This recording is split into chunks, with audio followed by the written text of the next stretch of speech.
de Tiro es una tertulia de microrelatos, así como suena. ¿Qué es un microrelato? Pues todavía no nos hemos puesto de acuerdo, pero en la última tertulia que dimos ya dijimos que al menos que sean 200 palabras. Estas 200 palabras es el motivo por lo que nos reunimos.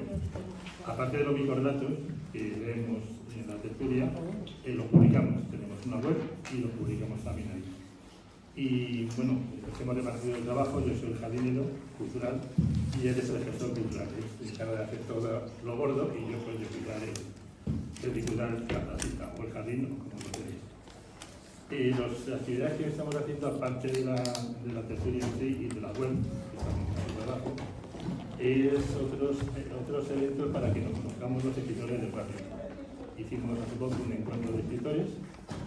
Hoy hacemos este homenaje a Celia, que es un personaje de Elena Fortún, que es la escritora que da nombre a esta biblioteca, y las actividades son siempre las mismas.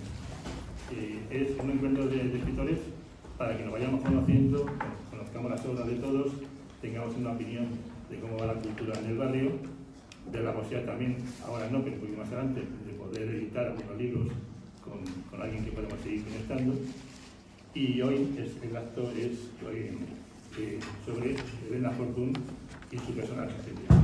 Así que os paso con el gestor de la tertulia Partida de Tiro, que es Alex Blanch, que se explicará por qué estamos aquí, y presentará a su vez él a María del Valle Palma Villalón, que nos va a hacer una introducción a quién era la vida y la obra de Elena Fortún. Y luego ya pues hay una serie de personas que se han ofrecido voluntarias para leernos trocitos del libro de Elena Fortún, sobre todo de Celia, y así vamos a estar tranquilamente. Si alguien no lo sabía y se animó a última hora, pues puede coger cualquier libro de estos y leer pues un par de páginas. Yo me voy a dejar sentar allí para que la gente que vaya participando después de María del Valle pueda tener su sitio, y entre todos vamos a hacer este acto. Y ahora paso con el gestor cultural de la tertulia Partida. El gestor cultural. A ver, la idea nuestra en la tertulia, cuando pensamos en organizar este acto, era porque primero que estábamos, nosotros la tertulia la realizamos aquí en la biblioteca, en el taller que hay en el sótano. Y pensábamos, porque coincidiendo ahora que es el 74 aniversario, hoy el 74 aniversario de la muerte de Elena Fortún. Entonces, pero quisimos saltarnos un poco la norma esta de que las fechas tienen que cuadrar siempre, que es el 25, que es el 50, que es el 100, y pensamos que por qué no el 74 y adelantarnos a esto. Hablamos con la dirección del libro, la directora de la biblioteca, le pareció una buena idea, y aquí estamos. Hemos hecho una cierta publicidad intentando que vengan ferias. ¿Hay alguna feria aquí? Bueno, no, vendrá una. Ahí tenemos una feria, digamos, que está en el programa, que es una chica que trabaja aquí en la biblioteca y se llama Celia. Entonces, claro, la carambola es perfecta, y vendrá luego a leer algún tema de un texto, Entonces, digamos, junto con esto de la biblioteca, de comentarles la idea nuestra, hablamos también con la editorial Renacimiento, que es la que tiene ahora los derechos de producción de los libros, que nos han mandado 3 libros, que los tenemos aquí, que luego sortearemos entre vosotras y vosotros. Haremos un sorteo, digamos, de mano inocente. Ya veréis cómo funciona, que es muy sencillo, y bueno, espero que tengáis suerte. En el tema de Celia, hay unos datos muy rápidos antes de que empiece Valle Palma, que es que en Madrid Celia es un apellido muy conocido en España. Según el censo que he mirado antes de venir, hay 53.000 Celias en España. Y en Madrid, si los datos los he cogido bien, hay unas 2.000 Celias en Madrid. Bueno, hay unos datos más que luego, en todo caso, cuando comentemos las intervenciones y comentemos las charlas que hagamos, si hay tiempo, pues claro, el tiempo es el enemigo siempre de estos actos, y alguna de las personas que no estáis en el programilla que os hemos dado, queréis leer algún trocito de los libros que hemos traído aquí de Celia, y Alejandro Ortello ya se nos ha ofrecido, pues podréis leer también, si queréis, unas paginitas para estar en la grabación que estamos haciendo, y que esto va a pasar a la eternidad, evidentemente. Y sin más, doy la palabra a María del Valle Palma para que nos sitúe en el tema de Elena Fortún, su vida y su obra. Buenas tardes. Acércatelo más. ¿Se oye bien? Nada. Acércatelo más. Tiene que acercarlo. Acércala a la base, acerca la base. ¿Se oye bien? ¿No? Sí, ahora sí.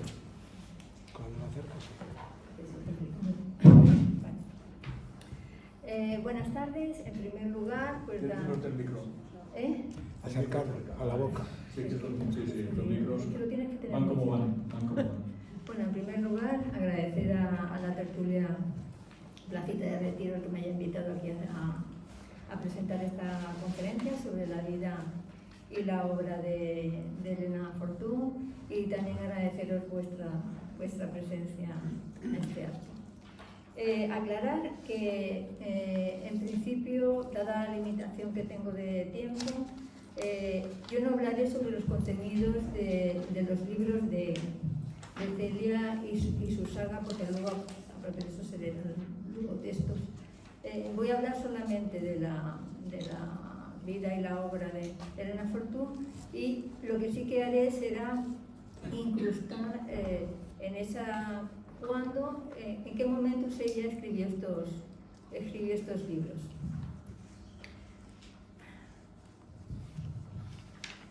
Elena Fortún era el seudónimo literario de María de la Encarnación, Gertrudis, Jacoba, Aragoneses y de Urquijo.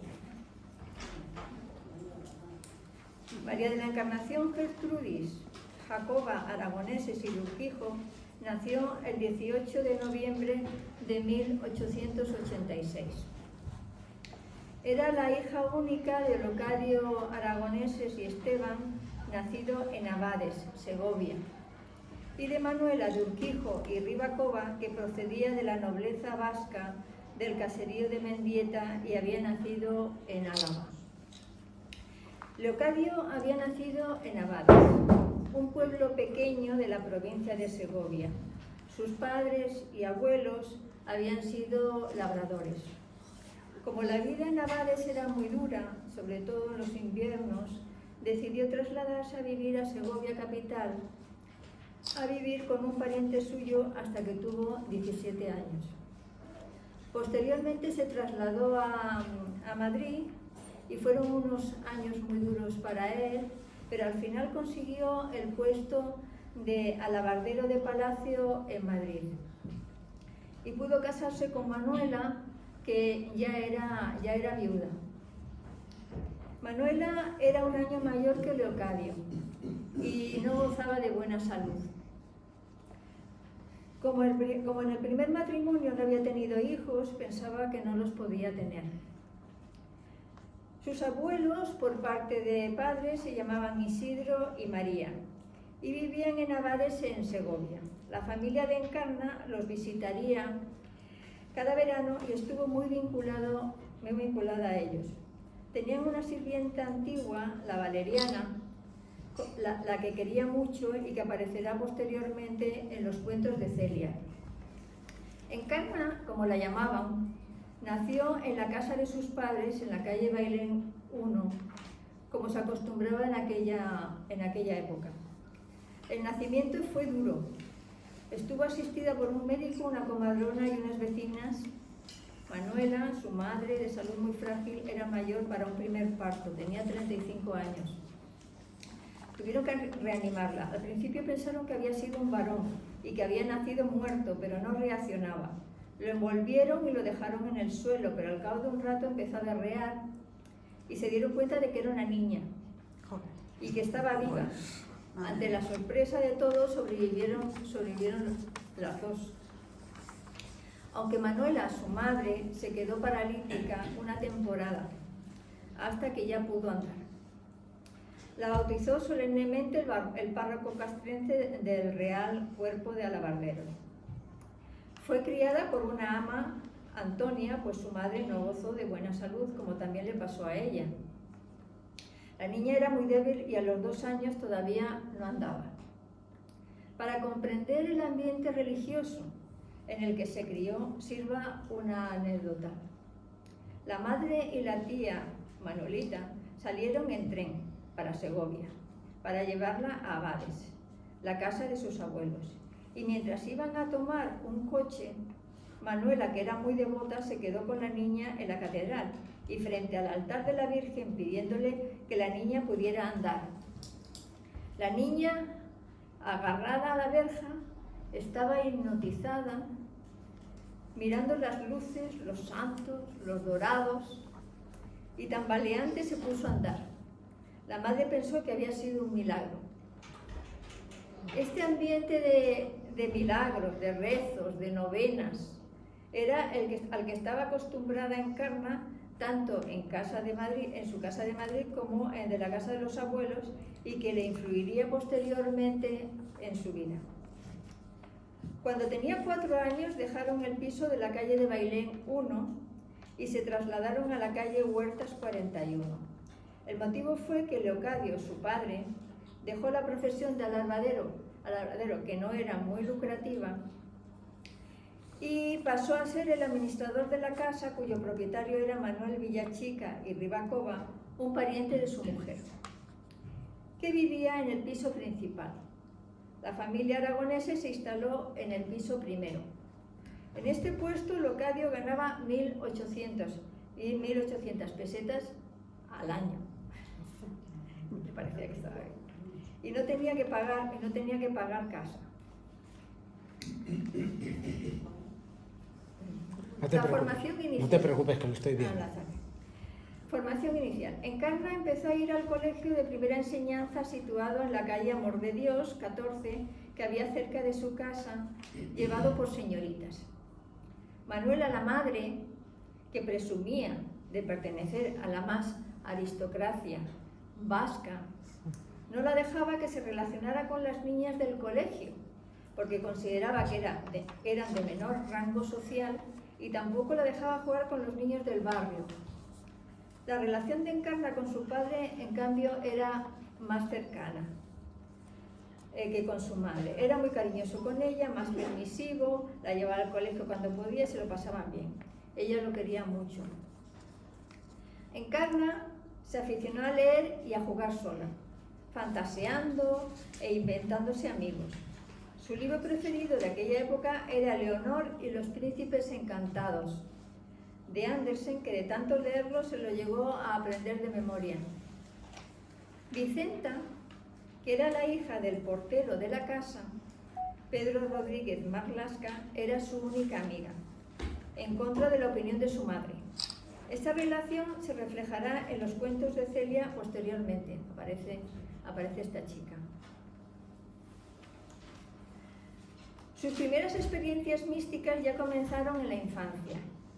Como la salud de Encarna no mejoraba con la edad, en 1895, a los 10 años, para fortalecerla, se la llevaron a tomar baños de mar a Santander. Un ejemplo de episodio. Asistieron a misa y durante el oficio se arrodilló, se puso a rezar y de pronto empezó a sentir una sensación de dulce bienestar que la levantaba en el aire hasta lo más alto del altar. Parece que se había mareado y pensaban que había sido una bajada de tensión, pero ella sabía que no. Otro segundo episodio sería en la iglesia de San Pascual en Madrid a los 13 años. En septiembre de 1900, cuando Encarna tenía 15 años, se trasladaron al piso de la calle Villanueva 10. Encarna ya había dejado el colegio y se dedicaba a sus labores según las costumbres de la época. Las niñas no estudiaban, aunque nunca abandonó su afición a la lectura. Siguió teniendo premoniciones y episodios místicos, avisos del más allá. Era una mujer hipersensible. En septiembre de 1903, antes de cumplir los 18 años, tuvo un sueño premonitorio de la muerte de su padre y del tío de su madre. Leocadio, su padre, murió 4 días después, y Manuel Villachica, como le habían anunciado en el sueño, murió el 1 de mayo de 1904. Con estas 2 muertes empezaron a sufrir penurias económicas. Tomó conciencia, que esto es importante, que para las niñas como ella, sin dinero ni padre que lo ganase, no existía más solución que el matrimonio. Cuando Encarna tenía 18 años, apareció en su vida un primo segundo suyo, Eusebio de Gorbea y Urquijo. Era teniente de infantería y venía de África, todo un héroe. Tenía buena planta, era educado, culto, aficionado a exhibir. Era un buen partido. Coincidieron en sus gustos por los libros. Eusebio había hecho la carrera militar obligado por su padre en la Academia de Segovia, aunque su gran afición era la literatura. Encarna, 8 días antes de la boda, tuvo un sueño extraño, oscuro y angustioso. Una voz que surgía de la nada le avisó de que aquella boda iba a ser una equivocación porque ella no servía para ser casada. Pero no le hizo caso. A pesar de todo, se casó años más tarde y años más tarde recordaría este sueño. Se casaron el 8 de mayo de 1906, teniendo ella 20 años y el novio 25 años en la parroquia de la Concepción. Los recién casados vivieron algún tiempo en Villanueva 17 con la madre de Encarna, pero cuando nació su primer hijo, Luis Benito de Gorbea Aragoneses, aparecen domiciliados en el cuartel de María Cristina en Atocha. Luis nació el 21 de marzo de 1908, era un niño muy sensible que le costaba relacionarse con otros niños. Posteriormente estudió en el Instituto Libre de Enseñanza, muy avanzada para la época, y allí se sintió un poco mejor con los profesores y compañeros. En 1909, Encarna, cuando estaba embarazada de su segundo hijo, murió el padre de Eusebio. Unos meses antes, ella había soñado con la muerte de su suegro. Vio el ataúd y lo vio a él, muerto sobre la cama, con la cabeza apoyada en la almohada y un libro abierto debajo de esta. Después de su muerte, Eusebio le comentó que le había puesto a su padre debajo de la almohada, abierto por la página de la dedicatoria, el primer libro que le acababan de publicar y que el padre no llegó a ver. Se trataba de Florículas Cariátides. A Eusebio lo destinan a Melilla, donde es herido de gravedad. Encarna, cuando su marido se fue a África, se fue a casa de su madre al tener su segundo hijo, Manuel Alfredo Tomás Antonio, al que siempre llamaron Bolín, que nació en 1909. Eusebio de Gorbea fue destinado a Guadalajara en 1914 y se tuvo que ir a vivir allí porque el general había dado orden de que nadie saliera sin su permiso. Este traslado fue una solución para Eusebio porque siempre se estuvo quejando de que en aquella casa no se podía escribir obras de teatro. Encarna y los niños siguieron en Madrid con su madre, que no se acostumbraba a la nueva casa de Villanueva 17 porque la de Villanueva 10 era más bonita. Encarna llevaba sus hijos al retiro, 3 horas por la mañana y 3 horas por la tarde. Y allí, en el parque de retiro, nació la escritora. Encarna se sentaba en uno de los bancos, mirando a jugar a los niños y escuchando y riendo con lo que decían. Una de sus compañeras de banco le sugirió que escribiera las anécdotas tan entretenidas que contaba. A Encarna le encantó la idea y se compró unos cuadernos para anotarlo todo. Esta afición a los cuadernos le duraría toda la vida. El 14 de febrero de 1917 fallecía la madre de Encarna, a los 66 años. Su muerte la deprimió y se sentía desorientada, como perdida. Empezó a pensar que después de esta vida tenía que existir otra. Los niños estaban continuamente enfermos y la agotaban. En 1919 se trasladaron al piso entresuelo de la calle Ponzano 18. En otro piso de este edificio vivía Santiago Regidor, un ilustrador de la revista Blanco y Negro. Era viudo y vivía con él su hija Carolina, que se hizo muy amiga de Luis. Al cabo de unos años, ellos tuvieron una relación amorosa. Su marido, Eusebio, que era muy aficionado al teatro y ya había escrito varias obras, estaba en contacto con la mayor parte de los escritores y actores más conocidos. Y a veces en su piso y otras en la de Santiago Regidor se celebraban animadas tertulias. Entonces Elena entra en contacto con la intelectualidad madrileña. Allí conoce a María Lejárraga, mujer de Gregorio Martínez, que como ya sabéis firmaba las obras que ella escribía. Su amistad durará toda la vida. Ella fue la que la animó a publicar sus escritos.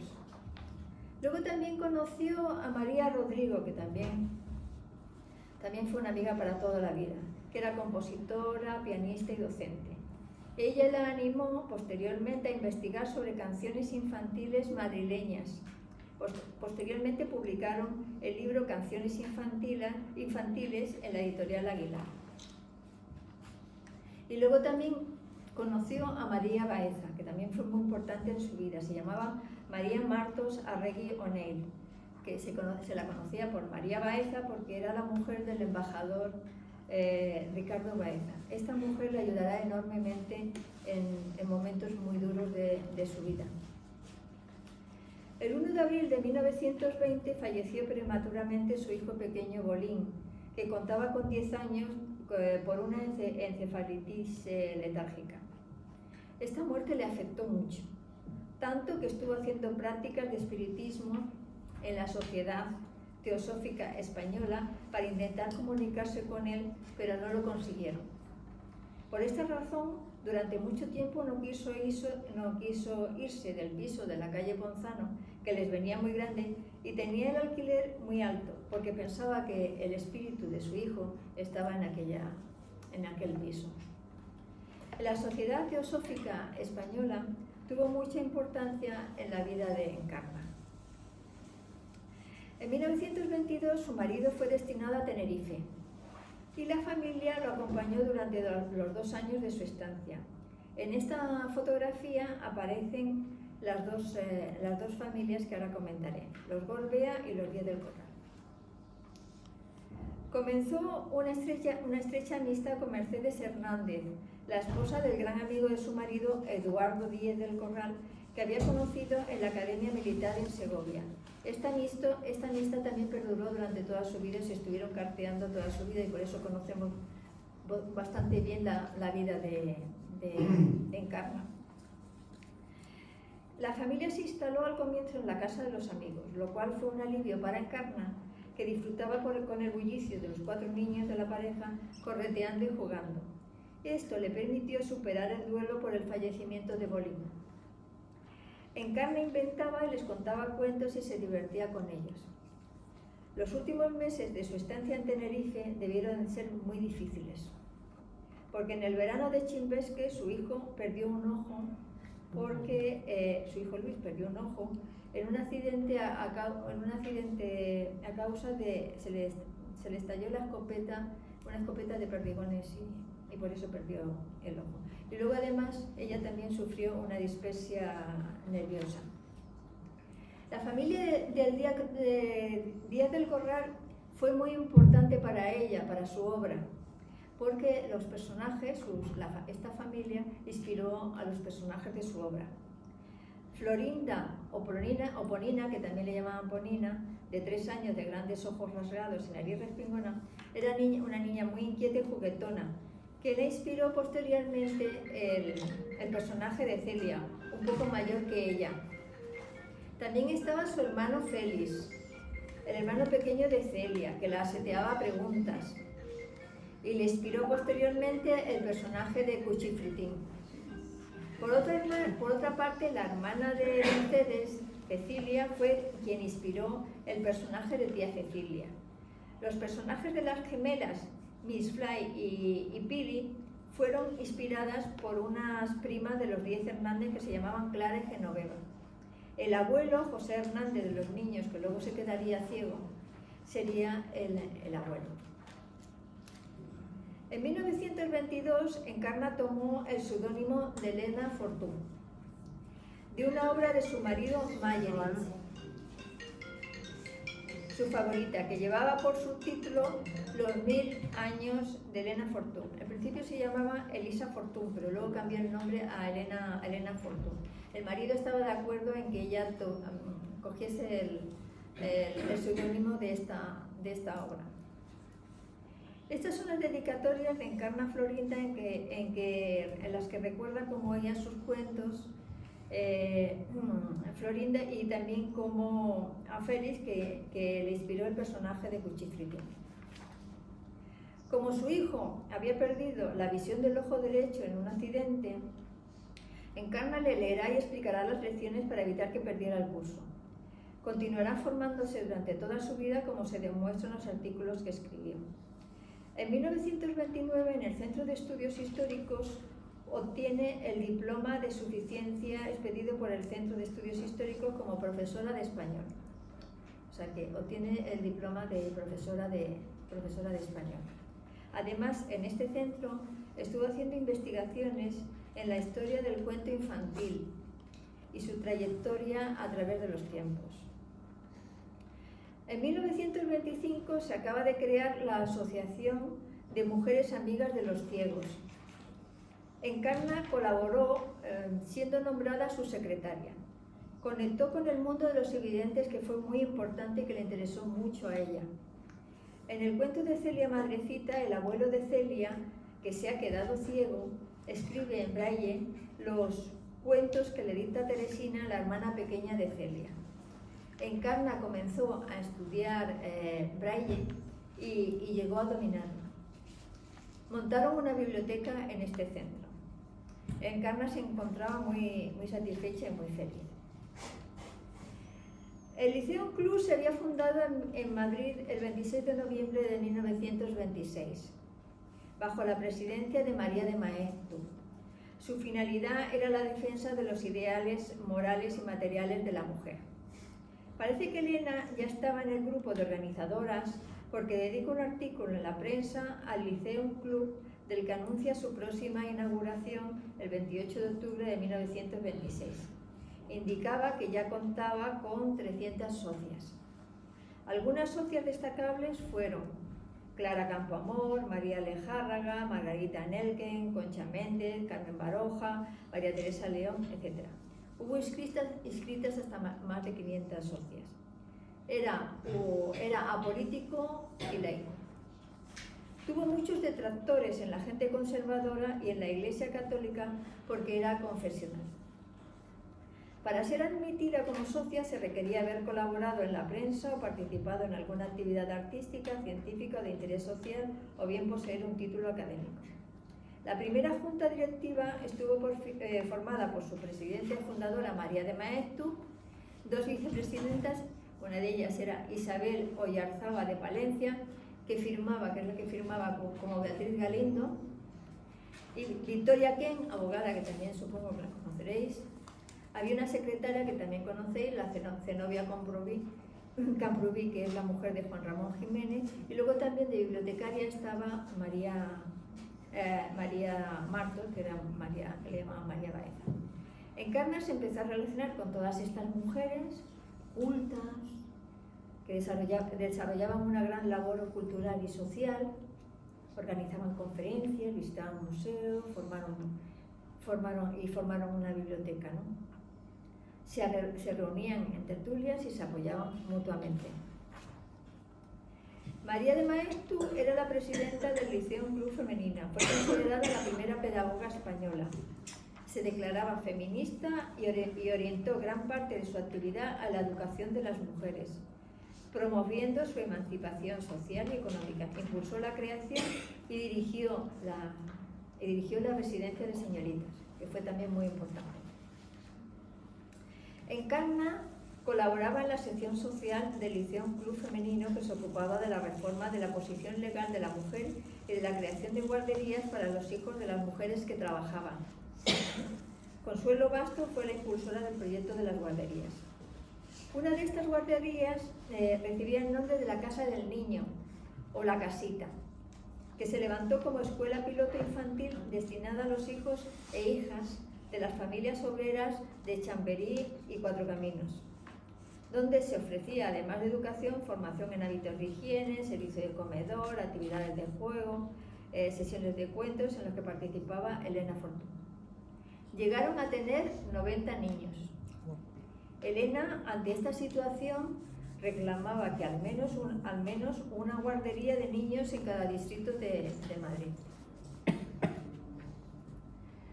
Durante su estancia en Tenerife le presentaron al director del diario La Prensa, Leoncio Rodríguez, muy conversador, que al enterarse que a Encarna le gustaba escribir, le encargó un artículo sobre el tema que quisiera. En el número 3 de abril de 1926, cerca de un año y medio después de su partida de Tenerife, aparecerán las 36 colaboraciones firmadas ya por Elena Fortún, 24 de ellas en primera página.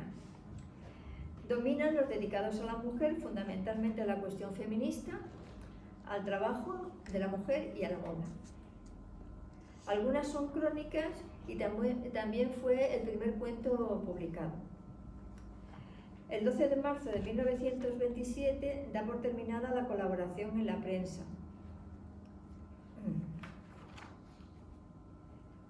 Voy a hablar ahora del feminismo de Elena. En cuanto a la faceta feminista de Elena, comentar que María Lajárraga, su gran amiga, firmando con el nombre de su marido, Gregorio Martínez Sierra, había escrito unas colaboraciones sobre feminismo en una sección que se llamaba Cartas a las Mujeres de España, de 1915 a 1916, que influyeron mucho en Elena, en estas cartas a la mujer tinerfeña, una sección del diario de La Prensa. Las intenciones de las dos autoras eran las mismas: difundir la ideología feminista, informar de aquellas actividades que llevaban a cabo otras mujeres en defensa de sus derechos y también animar a las mujeres a participar en clubes y asociaciones e informar de las iniciativas internacionales. En este fragmento de carta que veis en la transparencia, aboga porque la mujer tenga los mismos derechos que el hombre para que pueda tomar parte en el gobierno de las naciones. Hay que considerar que en estos años el ser feminista, bueno, en estos años y en otros también, el ser feminista era visto con recelo. Elena dice: no hay que avergonzarse de ser feminista. Ello es tan natural que no serlo es absurdo. Arremete contra la creencia de que las feministas son feas, solteronas y marimachos. Elena Fortún aboga por una mujer activa, anima a las mujeres a salir de sus hogares, donde la sociedad las había confinado, para reunirse con otras mujeres. En cuanto a la educación, Elena Fortún denunciaba en sus artículos las diferencias en la educación entre hombres y mujeres, situación que permitía a los hombres contar con un amplio horizonte profesional y artístico, mientras que reducía el ideal de la mujer a pescar marido. Por otra parte, defendía el voto de la mujer, reivindicándolo para todas las mujeres solteras, casadas y viudas. Explica que las sufragistas, al reclamar el derecho del voto de la mujer, no piden otra cosa que la igualdad de derechos con el hombre. Abogaba también por la independencia económica de la mujer del marido. También estaba a favor de la abolición de la prostitución legal y reglamentada. En este fragmento que os he incluido en la transparencia, escribe: la absoluta necesidad de abolir la prostitución legal y reglamentada. No hay males necesarios. En 1922 se funda la Sociedad Española de Abolicionismo. Elena Fortún publica en La Prensa 4 colaboraciones en las que divulga este movimiento y sus actividades. Ahora voy a voy a hablar sobre la visión del matrimonio que tenía Elena. En una carta su amiga Mercedes comenta: el disparate que hice al casarme. Tuvo un sueño premonitorio que ya he comentado, que decía: no te cases, no sirves para casada. Eusebio, su marido, era ciclotímico. Tenía un carácter muy inestable, que alternaba con periodos de mucha actividad en los que se dedicaba a escribir compulsivamente, con periodos de apatía y depresión en los que se encerraba en la habitación saliendo solo para comer. Al comienzo de escribir, Encarna se ocultaba para que no lo supiera. Eusebio empezaba a estar celoso del éxito de su mujer, porque él se consideraba el intelectual de la familia. Y le quitaba importancia a las colaboraciones de ella, por ejemplo, en la revista Royal, que le decía que lo que hacía para Royal era merengue de fresa. Además, en relación a sus cuentos, despreciaba a la literatura infantil y la consideraba de segunda categoría. Como las relaciones matrimoniales no iban muy bien, Encarna, al instalarse en el piso de la calle Caracas, aprovechó para eliminar el dormitorio conyugal, porque ella no se sentía atraída sexualmente por él. Instaló a Eusebio en una habitación y ella se instaló en otra habitación independiente para poder escribir con tranquilidad, ya que necesitaba un espacio propio. Esta decisión le parecía a Eusebio un agravio a su hombría y al sagrado vínculo del matrimonio. Tuvieron una discusión muy fuerte. Todas estas tensiones también afectaban a su hijo Luis. Ella consiguió, con los ingresos por la publicación de sus libros, poder independizarse económicamente de él. En una carta a su amiga Inés Fiel, en 1951, le dice: me pesa y me pesará siempre no haberme separado de Eusebio el año 24, cuando estuve a punto de hacerlo. Me he sacrificado yo, no siendo lo que nació para ser, y lo he sacrificado a él, que hubiera vuelto a rehacer su vida sentimental. El círculo sáfico. En el liceo conoció a Victorina Durán, que era manifiestamente lesbiana, una artista figurinista y escenógrafa. En el Liceo Club hubo un incidente. Carmen Baroja no soportaba el grupo que formaban Victorina y Matilde Calvo y otras mujeres porque fumaban, vestían como hombres, bebían coñac, fumaban. Bueno, Victorina en concreto. Eran mujeres que querían a otras mujeres invertidas, desviadas.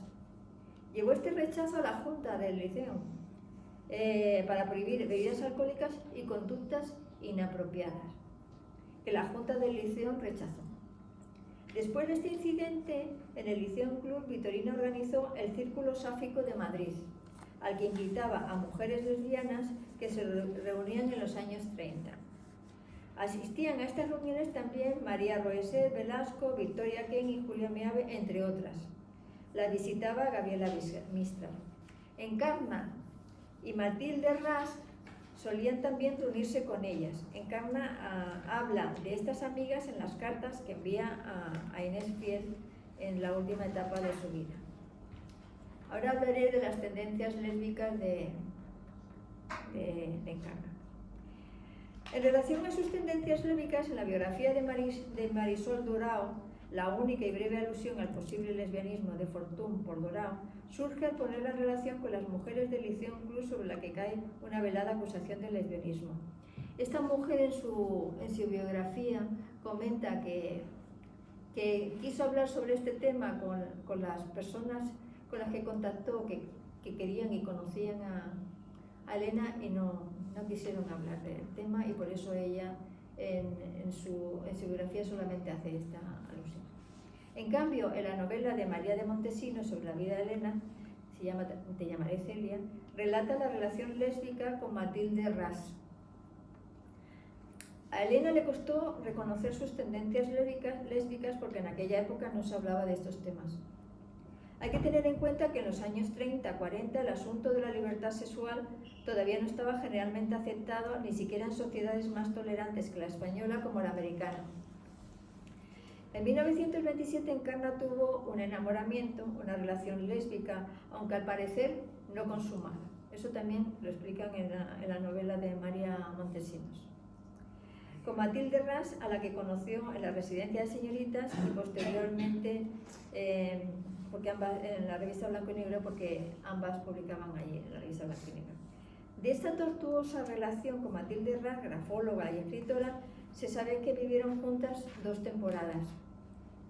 Según cuenta María Montesinos, en el año 1931, Elena tuvo un encuentro con el crítico literario Melchor Almagro, que le dijo que su marido Eusebio iba diciendo por ahí que era su mentor literario, que le corregía y revisaba los cuentos.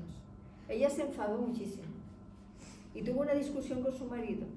Él argumentó que su obra no era buena literatura, que ella no servía para nada, ni para escribir, ni para llevar una casa, ni para atender a la familia. Ella le contestó que lo que tenía eran muchos celos y envidia por el éxito de venta de sus obras. En consecuencia, se marchó de la casa a vivir con su amiga Matilde una temporada. Aunque posteriormente tuvo que volver porque Eusebio se intentó suicidar, tomando una cantidad excesiva de barbitúricos. Eusebio dependía de ella mucho. Después de esto, ella le dijo que para que volviera, la condición era que ella tuviera su libertad y convivieran como amigos. La segunda temporada que vivieron juntas fue, según cuenta María Montesinos, durante la Guerra Civil, en la que a Matilde Ras le bombardearon su piso y se tuvo que ir a vivir con Elena. Eusebio no estaba en Barcelona. Durante este periodo empezaron a escribir juntas un libro que también es muy importante, que es El pensionado de Santa Casilda. El pensionado de Santa Casilda estaba firmado porque no podían ser las autoras ellas, con el seudónimo de Rosa María Castaños. En esta novela se cuentan amores lésbicos entre mujeres. Estos amores siempre son conflictivos, todas aman sin ser correspondidas. De hecho, Ofelia ama a Manon, Trudy ama a Adela, Totó ama a Ofelia, pero apenas pueden admitirlo en voz alta porque de ellas se espera otra cosa: que sean esposas, que sean madres y que sean los ángeles del hogar. Elena no tiene un concepto idealizado de las parejas homosexuales, que en ocasiones reproducen de forma irremediable los esquemas de dominio y desigualdad de las parejas heterosexuales. En ese sentido, en esta novela describe una serie de desengaños amorosos de la joven Ofelia con su poderosa y dominante Nati, que la trata como un objeto y que puede comprar y controlar. María Montesinos comenta que en una reunión de Victorina en el Círculo Sáfico acudió Lilith Álvarez, campeona de tenis, con su compañera Regina Bras, reportera gráfica a la que no dejaba ni hablar, y le comentó: eso no es amor, es una relación envenenada. La relación entre Encarna y Matilde comenzó a deteriorarse. Antes del exilio ya tuvieron desavenencias y se separaron. Matilde se exilió en Portugal, aunque Matilde siempre siguió enamorada de Encarna. En su diario en Portugal escribe: en cuanto a Elena, sin decirnos nada, ha acudido siempre 1000 veces a mí en todo lo que me hacía falta, moral y material. ¿Qué sería de mí sin ella, de cerca o de lejos? Por otra parte, una novela también muy importante es Oculto Sendero, novela con reminiscencias autobiográficas, aunque la protagonista era una pintora, que estaba firmada también con el seudónimo de Rosa María Castaños. En esta novela se cuentan los amores lésbicos no correspondidos de María Luisa Arroyo, la pintora protagonista, con Florinda Carmenchu o con Lupe. Bueno. Tienes que intentar, no sé si es posible. Vamos mal de tiempo. Hay que cerrar. Aquí no cerramos. Por eso se puede. Bueno, a ver, yo voy a saltarme cosas. Sí. Bueno, escribió artículos en la revista Moda Práctica. En esta revista pues hablaba sobre asuntos inexplicables de la vida, telepatía, los misterios de la naturaleza, el mundo de los sueños. Luego también escribió en artículos en Royal. Este Royal era un periódico monárquico, y entonces ella escribía por qué se han hecho tantas obras maestras.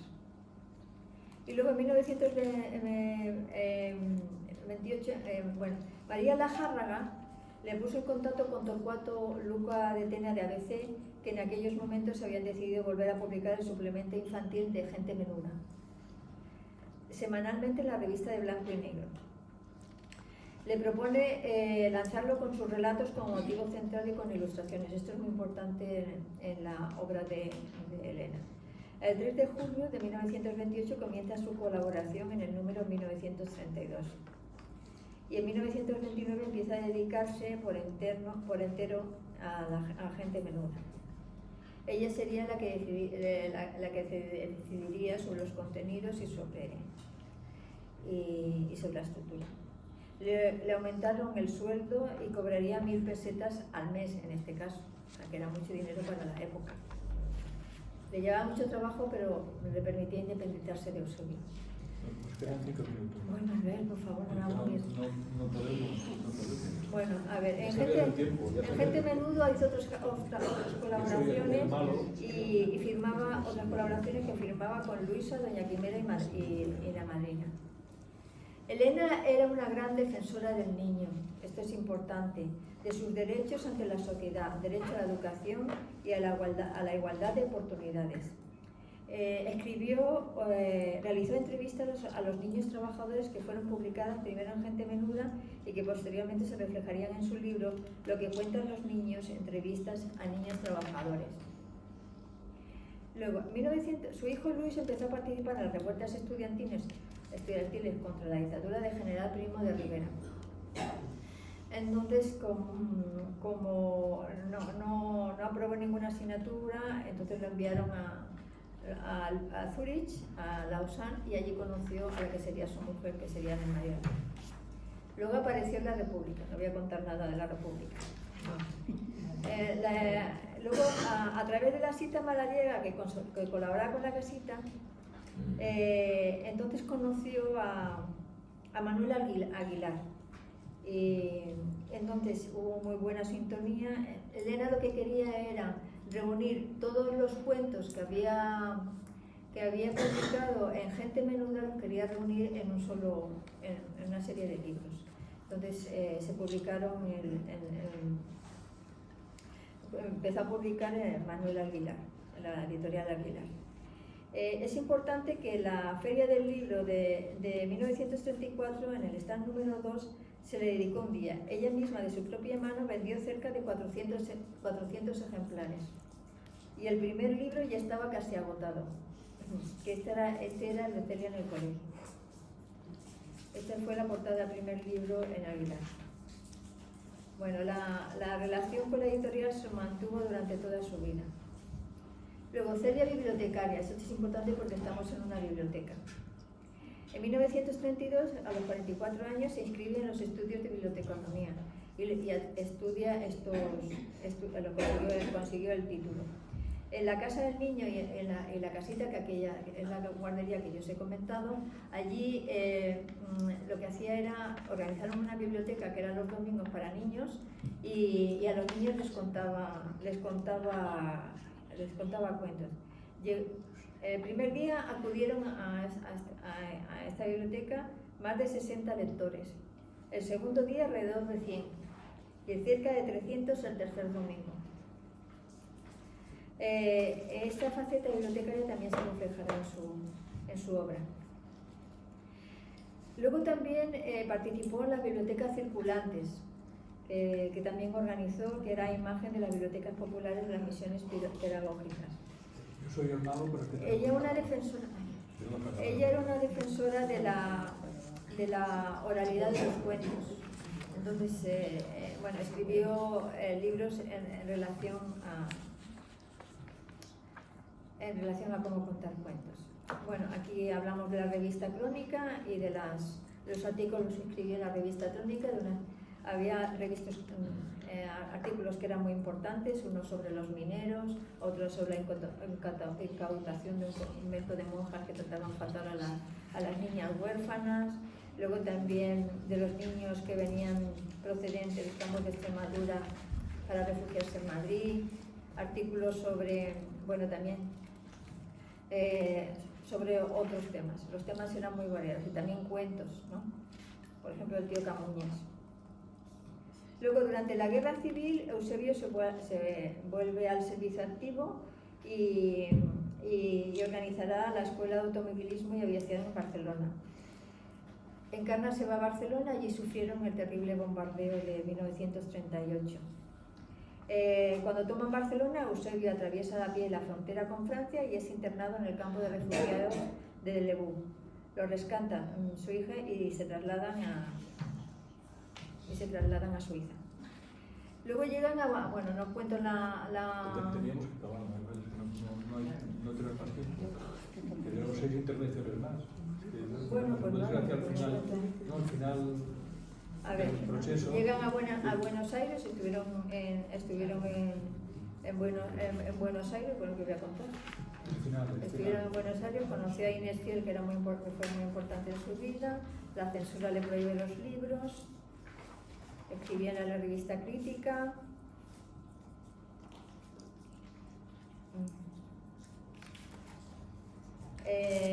Bueno, ella se fue a Madrid para que le concedieran la amnistía a su marido, a Eusebio, mientras que estaba en Madrid, el marido se suicida. Se suicida en Buenos Aires. Creen que es porque le mandó su hijo unas cartas terribles indicándole cómo podía volver a España, con lo mal que España se había portado con él.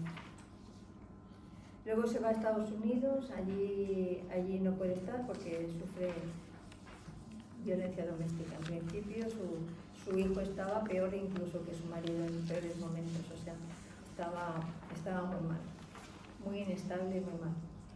Atacaba mucho y luego vuelve a Barcelona, se queda en Barcelona. En Barcelona se encuentra muy bien porque vive en una habitación alquilada, pero con 3 mujeres que la cuidaban mucho y era muy acogedora. Bueno, se vuelve enferma. Allí en Barcelona pues coge la enfermedad y luego ya coge en principio una pleurosía, estuvo en un sanatorio y luego ya la llevaron a Madrid y fallece en febrero de 1900, el 8 de mayo de 1952. Y luego otra cosa importante es que ella antes de morir le manda una carta a su amiga de Buenos Aires, Inés Fiel, en que le dice que destruya todos sus libros, todos sus documentos que tenía allí. Entre esos documentos estaba el original de Sendero Oculto, el original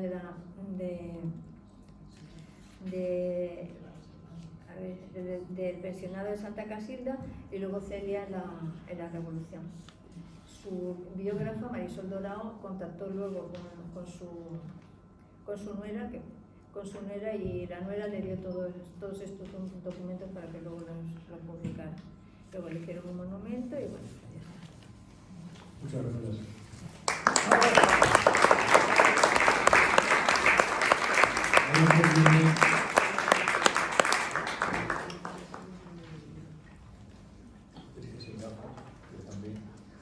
Interviene Concepción Pérez Menéndez con el tema de Celia en la Revolución.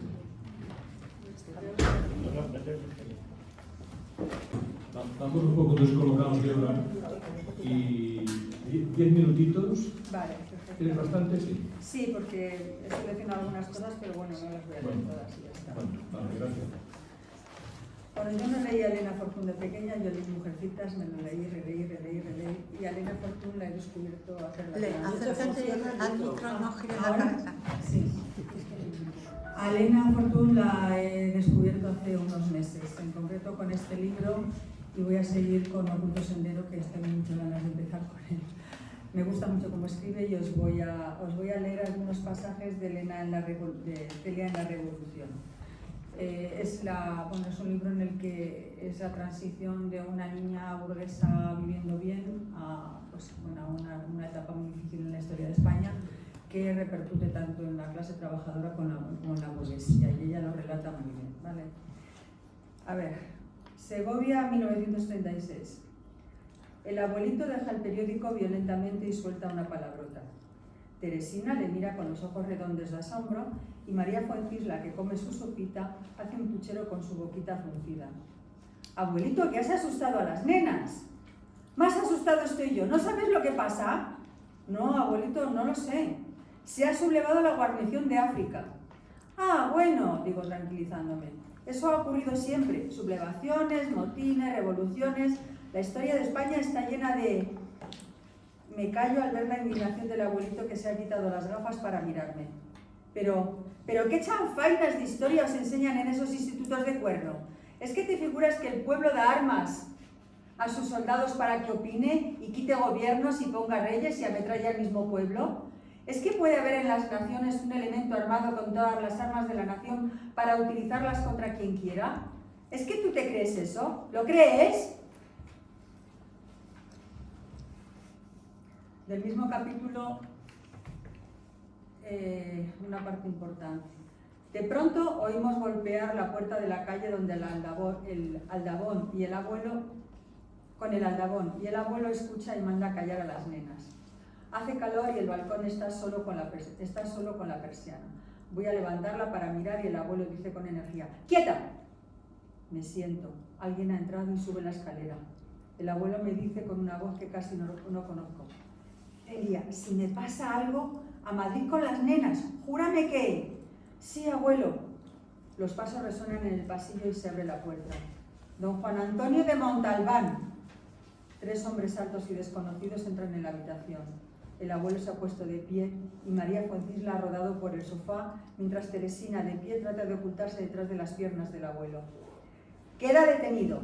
Venga con nosotros. He oído yo en sueños.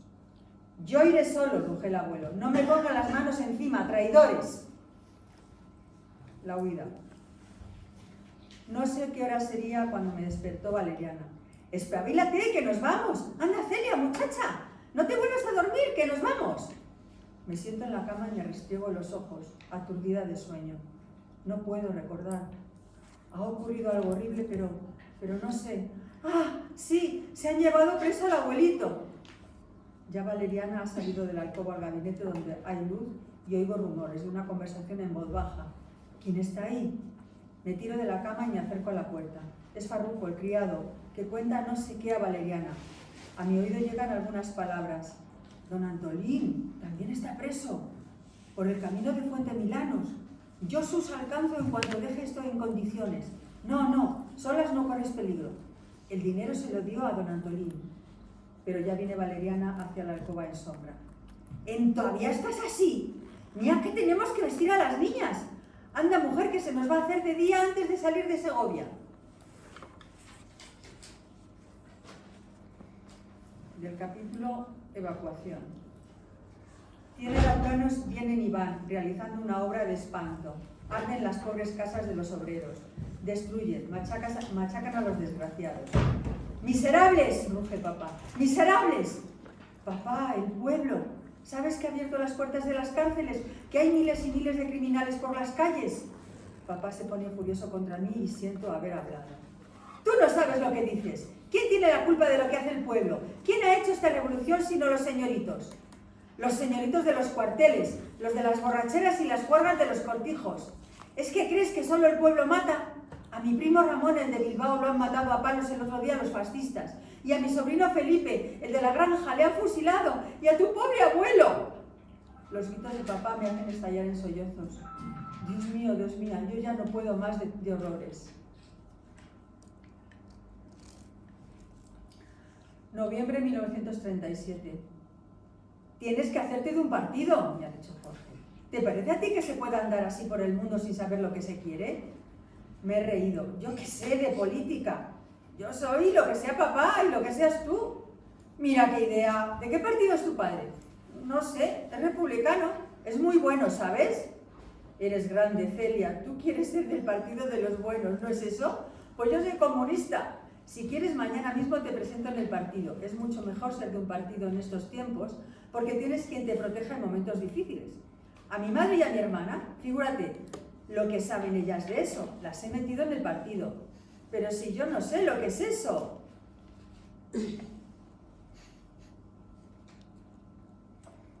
Hambre. Una tarde que paseo por la calle de Serrano con María Luisa, vemos agolpada a la gente en el portal de una casa. Es un hombre con 2 sacos de enormes zanahorias de las que antes se daban a los cerdos. ¿A cómo los vende? A 10 pesetas el kilo. Nos quitamos los pañuelos y María Luisa habla de quitarse la combinación en un rincón del portal para envolver las zanahorias. Volvemos cargadas a casa. La madre de María Luisa, muy pálida y enflaquecida, me explica, sentada en su butaca junto a la cama, la manera de guisar las zanahorias. Las partes en cuadraditos y al mismo tiempo partes una cebolla en pedazos y lo pones a la lumbre en un puchero bien tapado, con aceite y una hoja de laurel. Luego, no tenemos aceite, ni cebolla, ni... María Luisa me da un frasquito que fue de Colonia, mediado de aceite, una cebolla, laurel. Cuando Guadalupe me ve entrar con tamaña riqueza, da gritas de alegría. Pero señorita, si tenemos para comer una semana. El combustible se nos ha terminado y ponemos el puchero en un horno eléctrico que calienta poquísimo. Se hace necesario poner el puchero a hervir por la noche al acostarnos, con la esperanza de que por la mañana esté hecho el guiso. Invierno. Papá.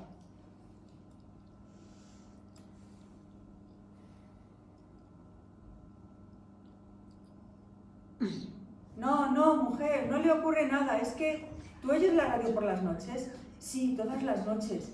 ¿Oyes las noticias de la guerra? Claro, hija, siempre son iguales. Hemos tomado la cota 203. Nuestras tropas se han retirado a los lugares previstos por el mando. Se han fortificado las bases. ¿Y eso no te dice nada? ¿Qué me va a decir? Yo no entiendo nada de guerra. Yo tampoco, pero cuando se retiran es que corren porque el enemigo es más y mayor. Y las cotas son pequeños lugares. Pero, ¿a qué hace mucho tiempo que no toman ciudades? En cambio, los otros... Me parece que tú tampoco entiendes nada. Es verdad. Bueno, mira, papá está preocupado por ti. Te ve alegre, ilusionada, con la idea de tener tu casita preciosa para recibir a tu padre y a tus hermanas. Y la guerra ya está perdida. Esa es la verdad.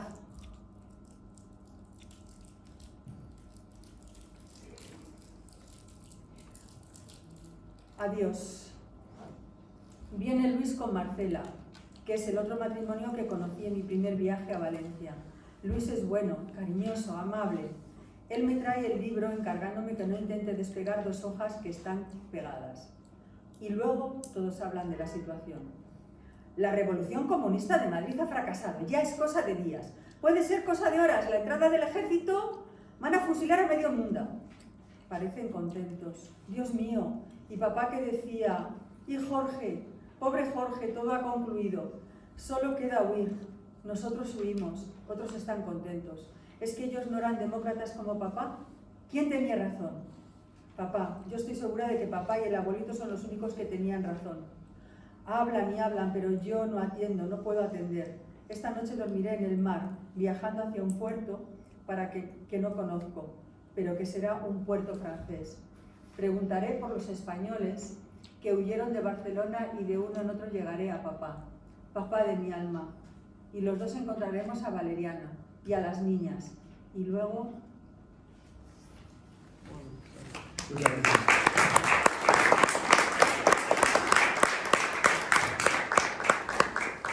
Solo indicar que los fondos de Elena que recogió Marisol Dorao, los herederos lo cedieron a la Biblioteca Digital de la Comunidad de Madrid, la Biblioteca Regional de la Comunidad de Madrid.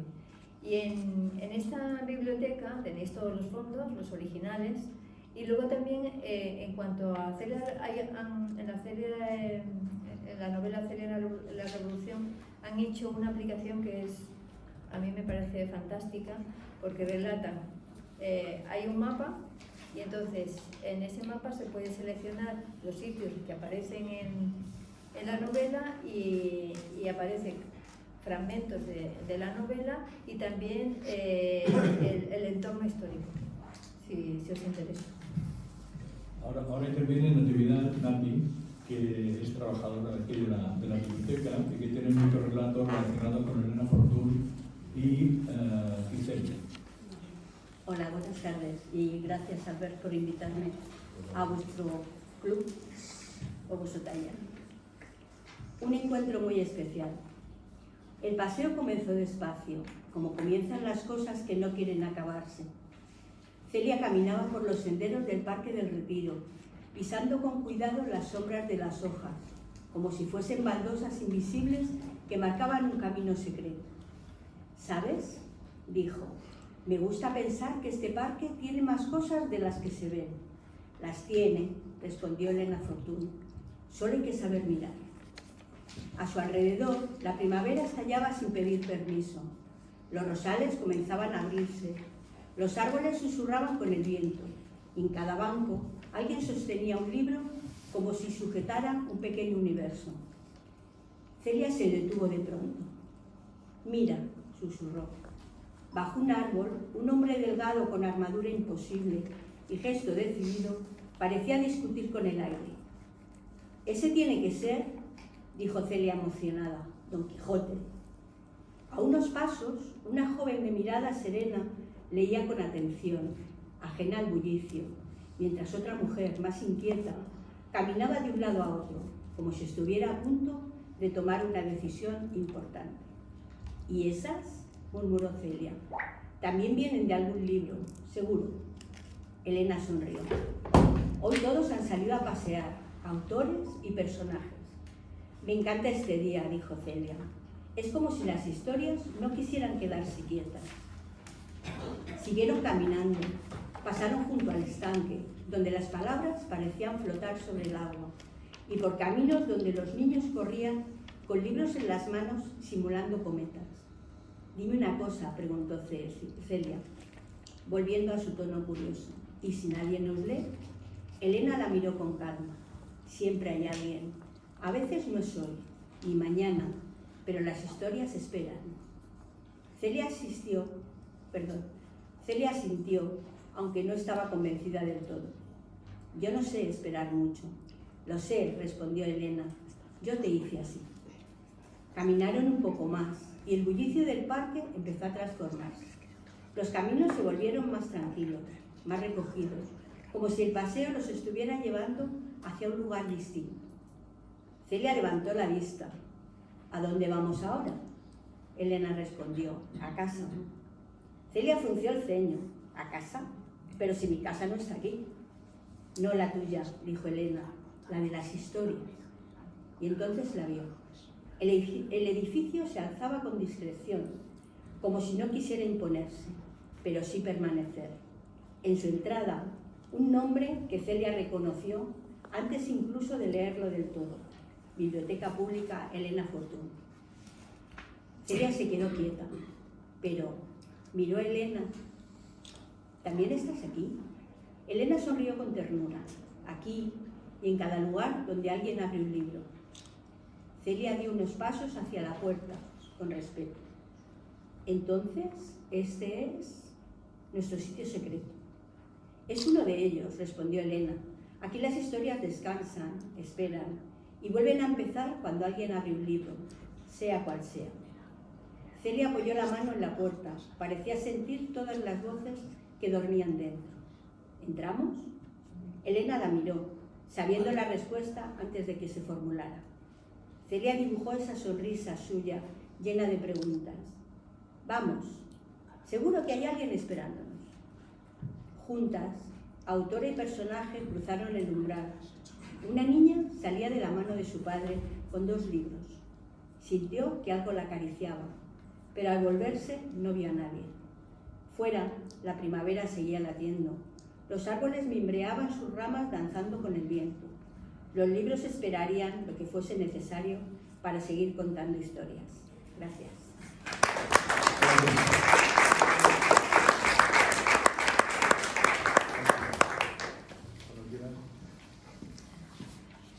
Ahora interviene Isabel Toledo con un poema. Del texto texto que ha leído ahora Nati, yo me queda, bueno, aparte de otras cosas, me quedaría con una frase que es que la biblioteca es la casa de las historias. Es una frase muy bonita. Hola, buenas tardes. Este poema está dedicado pues a su personaje favorito, yo creo, a Celia. Celia vivía en un mundo diferente, en un mundo de hadas y princesas, pero aunque era una niña muy traviesa, solía ser compasiva con la gente. Tenía a Cuchifritín por compañero, aunque era un niño de pañal y cuna, pero a veces le incluye entre sus juegos y le cuida mostrándole ternura. Conoció la costura y el rosario, como era costumbre en ese tiempo. Todas las que tenemos muchos años vivimos esa etapa en los colegios. Doña Elena Fortún creó su historia con una maestría incomparable y se quedó prendida en la memoria de las niñas que fueron nuestras madres.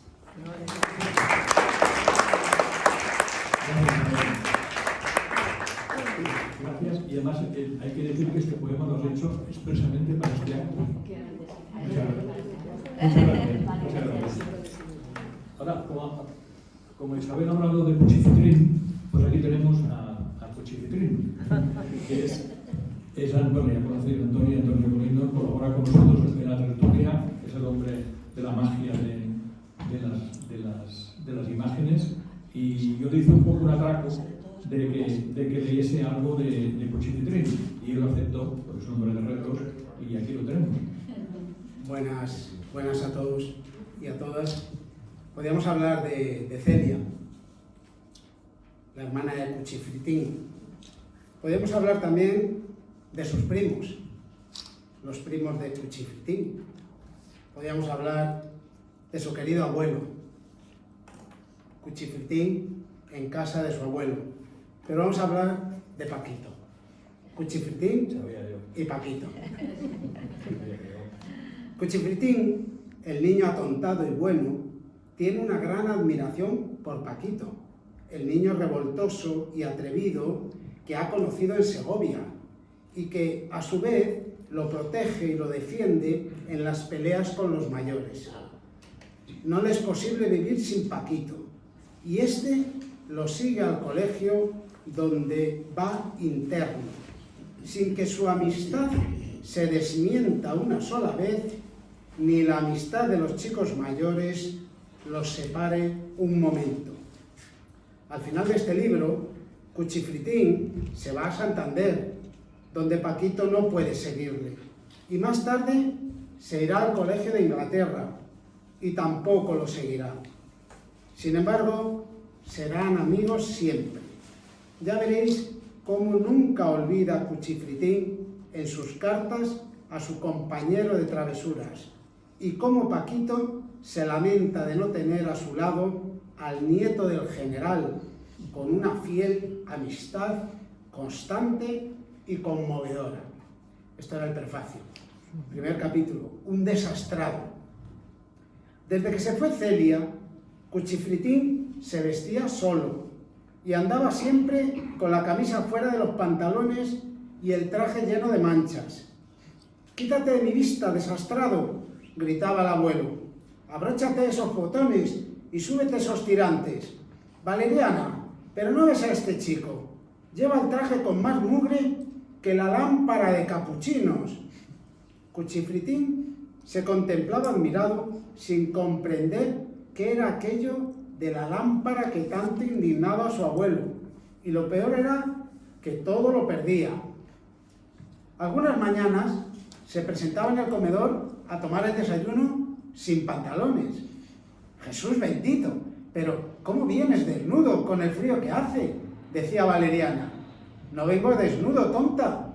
Es que me has perdido los pantalones y no los encuentro». «¿Yo? Tú sabrás dónde los dejaste anoche».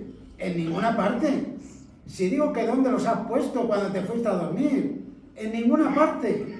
Ya te lo he dicho». Y era que ni siquiera se acordaba de habérselos quitado, de tanto sueño como tenía. Luego, Valeriana los encontraba debajo de la cama, o entre los colchones, o encima del ropero. Cuando estaba Celia, nunca ocurría esto. Ella le ayudaba a desnudarse, doblaba la ropa y la dejaba bien colocada sobre una silla, mirando primero si le faltaba algún botón, o si había hecho un 7, y entonces se lo llevaba a su cuarto para coserle a escondidas del abuelo y que no riñeran a su hermano. ¿No ves que ahora no es lo mismo que cuando estábamos con papá y mamá?, le decía muy apurada. Este traje tiene que durarte hasta que ellos vengan. Y él prometía tener cuidado, pero se olvidaba enseguida. En el colegio se le vertía la tinta, se manchaba con tiza y su abrigo se quedaba colgado de la percha de tan mala manera que algunas veces no le reconocía ni encontraba modo de ponérselo y pedía la ayuda de Paquito. Si es que se han vuelto las mangas del otro lado.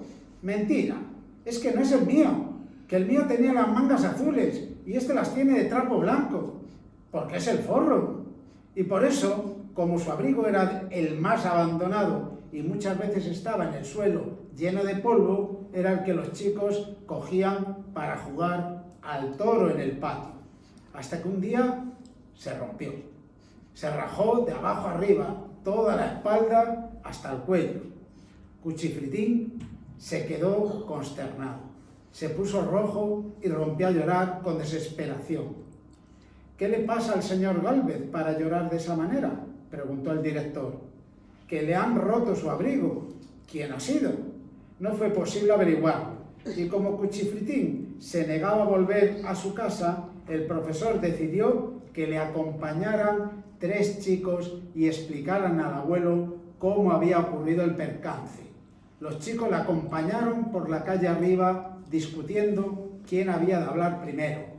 Él iba aterrado y silencioso. Y continúa.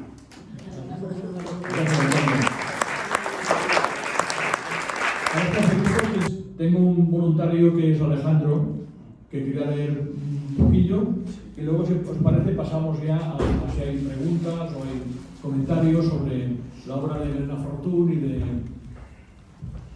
y lo que hemos comentado hasta ahora. Buenas tardes. Hola, no he preparado nada. Bueno, ya sabes que yo soy un admirador, un amigo mezclado con un siervo, como diría el amigo López Vázquez. Entonces, pues, no sé. Como no tenemos tiempo, pues un poquito, ¿no? Venga, unas 3 minutos. 3 minutos Venga. y ya está. Tú eres rápido. Ya voy al colegio y estoy aprendiendo muchas cosas. Mamá dice que tú sabes más, a que no sabes echar una cometa. El jueves la echamos Pancho y yo y se enredó en la veleta de la Casa Blanca. También sé hinchar un carrillo poniéndome una nuez en la boca. Y Mariana se cree que me duelen las muelas. Es tonta. Y mamaíta y papaíto también son tontos y no saben hablar. Mamaíta dice, nene, a mimir. ¿Quieres colate? Menos días. Yo le estoy enseñando a decir chocolate y dormir y buenos días y muchas cosas. Tengo una escopeta de matar y he matado una araña más grande que un elefante, porque la moscarra azul se posó en la tela y la araña la mordió muy fuerte y la mató. Era una cochina y una bestia mala. Le di un tiro hasta que se murió del todo. Yo no tengo miedo ni de la araña, ni de la tortuga, ni siquiera de las ranas. Escríbeme una carta larga, como si fuera un cuento.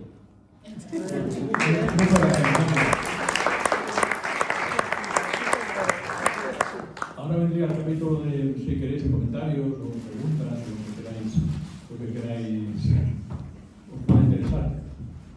¿Tú tienes una pregunta? Brevemente, ¿cómo explicas que la señora Sobrini, que en su momento era la jefa de la Biblioteca de Madrid, eligieran el nombre de Elena Fortún para esta biblioteca?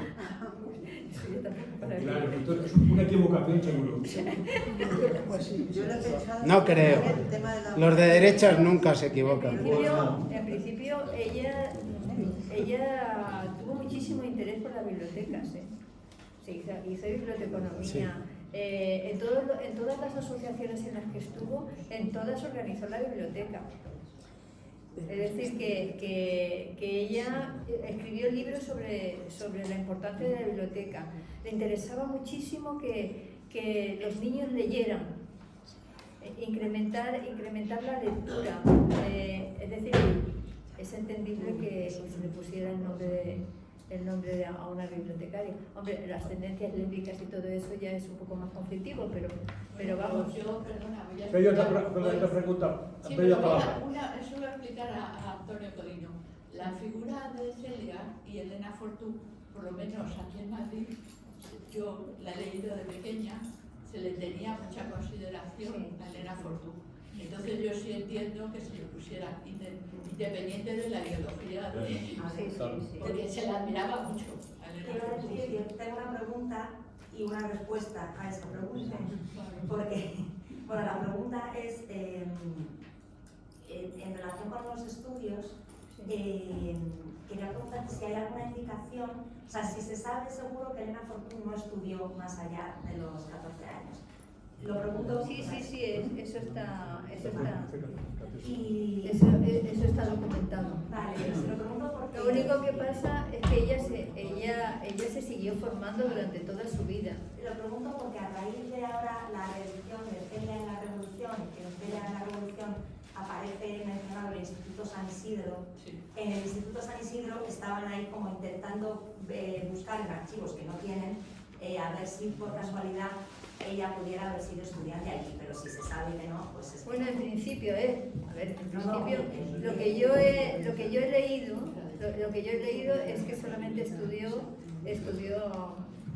hasta los 14 años y luego ya se formó, fue autodidacta. Bueno, no autodidacta, ella se sacó el título de profesora de español, luego también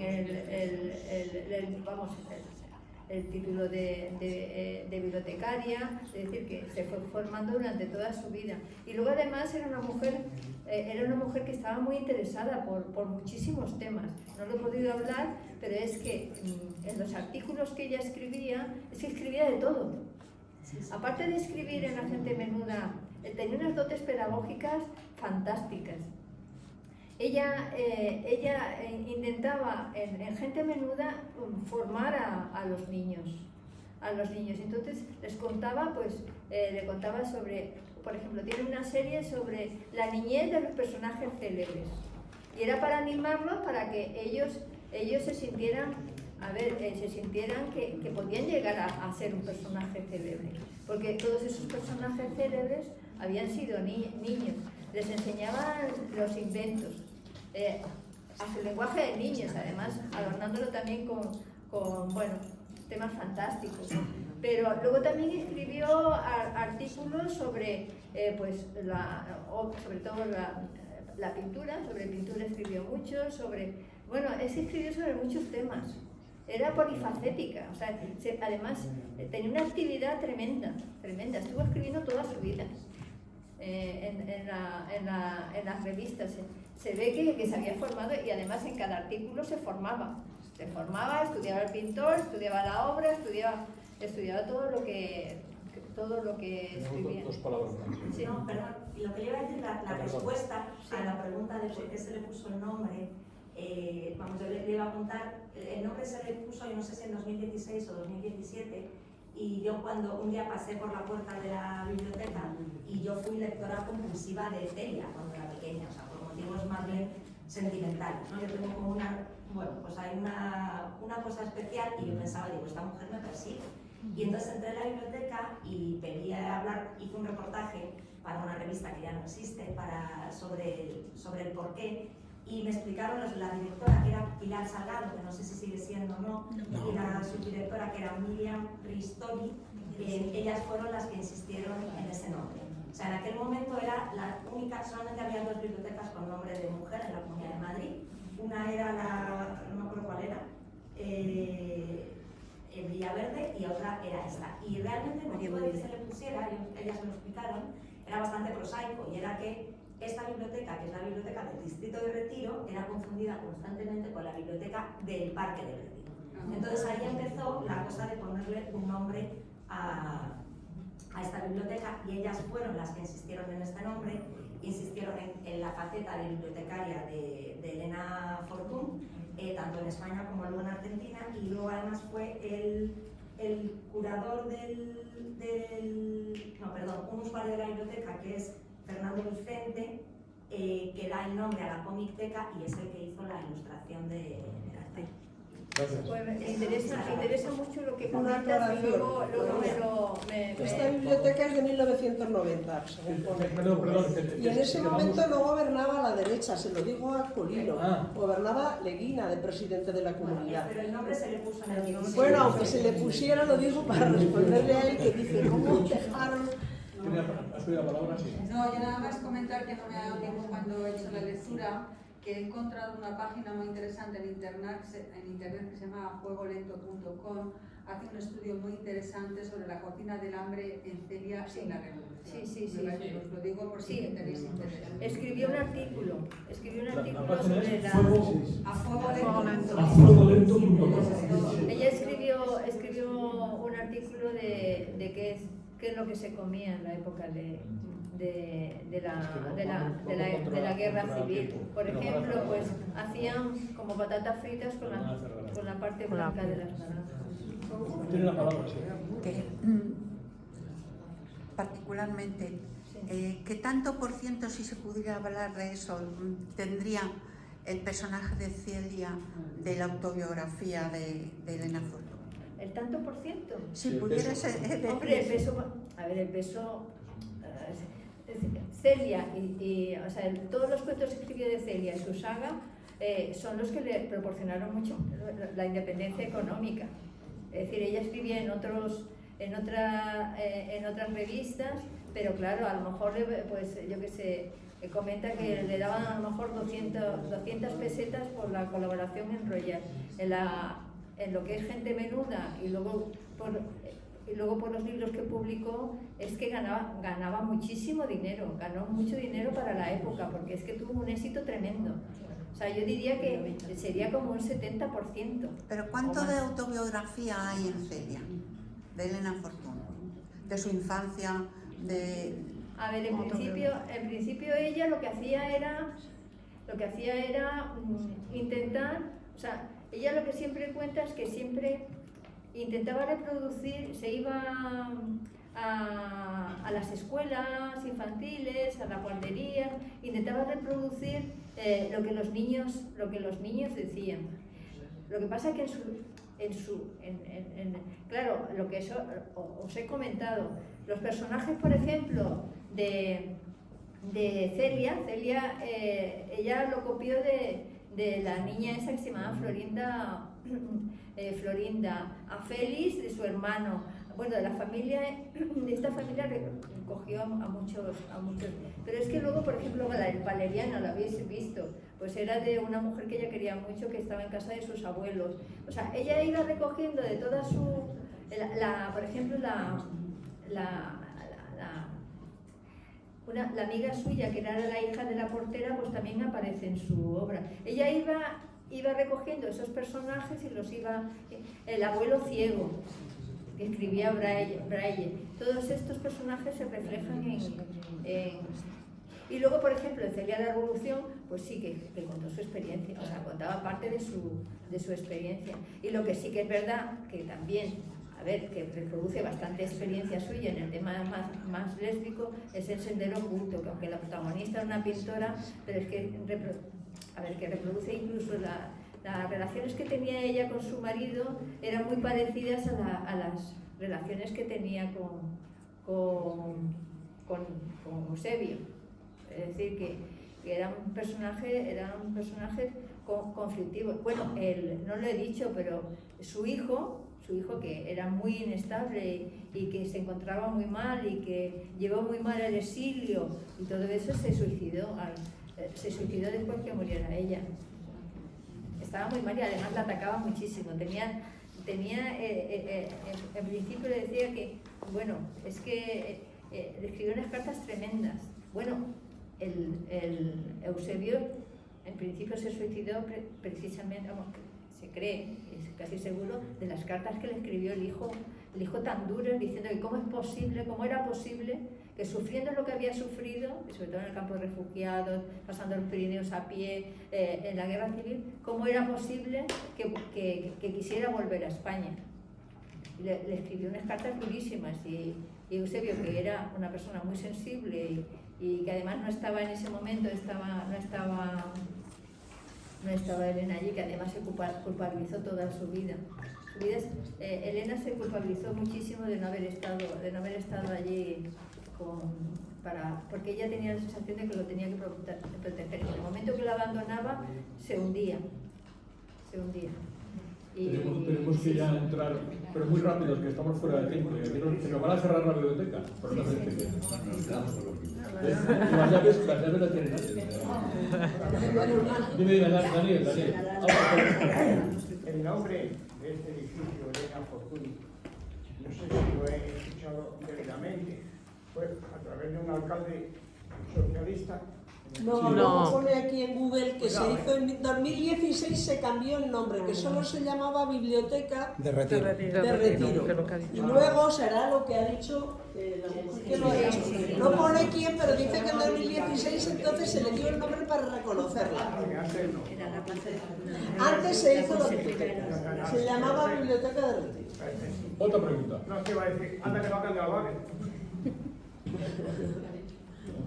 Sí, gracias. Acabo de leer en Google. A ver, un momento. ¿Qué relación tuvo Elena Fortuny con la Institución Libre de Enseñanza de Julián Besteiro? ¿Qué? Bueno, en principio ella siempre tuvo mucha relación sobre todo con la residencia de señoritas. Bueno, y mandó a su hijo a estudiar a la Institución Libre de Enseñanza porque consideraba que era una formación muy avanzada para la época. Y la verdad es que Luis, que estaba muy desorientado y realmente se formó y se relacionaba muy bien con las actividades, con los profesores, con los alumnos. Es decir, que ella tenía esa relación de que confiaba pero fundamentalmente con la institución que más se relacionó fue con el liceo, con la residencia de señoritas, que eran muy avanzadas. Luego, después del liceo, como el liceo era un poco elitista, porque el liceo estaba formado por intelectuales, o sea, eran mujeres potentísimas, mujeres muy potentes. Entonces, para conseguir también el voto, el voto femenino, luego crearon otra asociación, que era una asociación femenina que se llama Educación Cívica, le llamaban la Cívica. Entonces ahí lo que intentaban era que fueran mujeres de clase media, de trabajadoras, formarlas y sobre todo formarlas en las reivindicaciones de los derechos de la mujer. Fue un periodo muy interesante. Luego se consiguió el voto de la mujer, que Victoria Kent estuvo en contra y Clara Campoamor estuvo a favor. O sea que realmente era un periodo muy interesante de la época de la República, claro. Ahora sí que cerramos el capítulo de palabras, pasamos rápidamente al sorteo, que es el momento importante del acto. He escrito yo, que tengo manos inocentes, he escrito 3 números en este papel. Entonces, que los verá María del Valle. Entonces, esos números del 1 al 50. No sé, si queréis desde arriba y vamos bajando, como queráis, ir diciendo números y la que le toque y al que le toque, por favor, bajáis aquí, que haremos la foto con los libros y escogéis el libro que queráis. Empezamos. Esto es como la Lotería de Navidad. Sí, por favor, números. Sí. Sí, el 25. ¿Ah, sí? Sí, tenemos el 25. Venga, premio. Bajo usted para No lo sabía, que no lo sabía. Otro, venga. ¿El número qué? El 15. Pues mira, tú, yo no. No, de esos 3. ¿Perdón? O cualquiera de ellos. El 13. El 8, el 8, el 8, el 40. 13, 8, 40. A ver, el orden, 13. Si haremos foto de los 3. Pero bueno, pero di que no, si no sabes. Te estoy diciendo que no. El 3. Fuerte. No. A ver, pero... El 7. No. El 5. Sí. El 5. Pero decir uno cada uno, Voy. Queda uno. para facilitarlo, para no tengáis ¿Cuál es el que que decir queda? todos los Estos números, dos. estos Estos dos. son de Vamos a lo pedimos. Para facilitarlo, podemos decir que sea del 20 al 40. ¿Eh? Venga, por aquí. 22. Di que no. Que sí. 35. Premio. Muchas gracias por venir. Y solo ya en la despedida.